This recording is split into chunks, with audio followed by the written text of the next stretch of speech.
The nonprofit government watchdog group called OpenTheBooks.com says in about a year, Metro Nashville paid nearly $9 million worth of settlements and legal fees to people who sued the city for a variety of reasons. We're joined this morning by Rachel O'Brien from OpenTheBooks.com to break down the latest findings with this. Rachel, exactly how many lawsuits were there out there, and what are some of the more high-profile cases that we're talking about?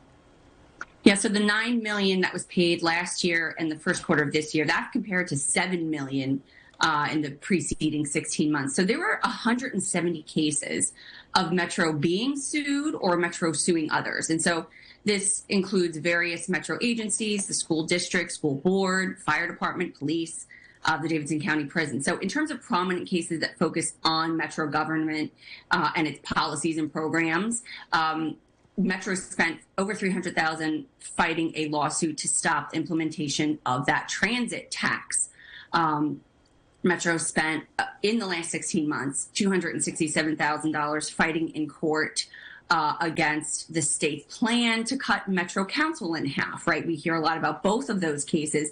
And then there was a third one, very interesting, where Metro spent almost $200,000 to settle a lawsuit by the ACLU. The ACLU had sued Metro over its practice of keeping bail money and using it to pay fines and fees. So Metro paid that $200,000 settlement and agreed to end that practice.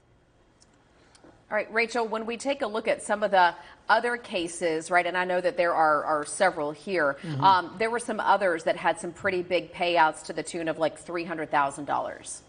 Yeah, actually, the largest payout was $1.7 million to a fired fire captain, Tracy Turner. I'm sorry, she hadn't been fired. She had been demoted from fire captain to firefighter. She got $1.7 million for her suit. Una Magruder, she accused Metro Nashville schools of race discrimination. She got $1.3 million.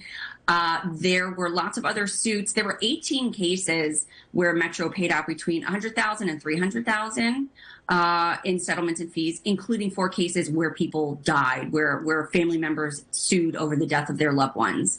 And then there were 7 personal injury cases. They awarded between $35,000 and $240,000. And then the vast majority of cases, 150 cases, ranged from a few dollars to a few $100s, really up to $73,000. Things, car accidents.